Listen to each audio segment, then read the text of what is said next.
gehen wir auf den Berg, haben sie gesagt, das ist voll schön. Haben sie gesagt, das macht voll Spaß. Haben sie gesagt, bei so einem schönen Wetter, haben sie gesagt, ist das Höchste. Haben sie zu mir gesagt.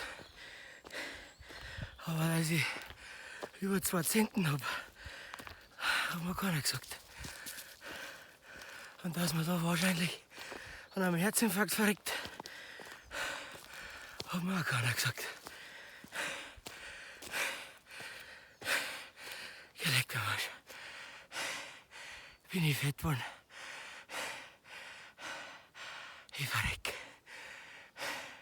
Und ich habe nicht einmal ein Bier dabei. Kruzifix.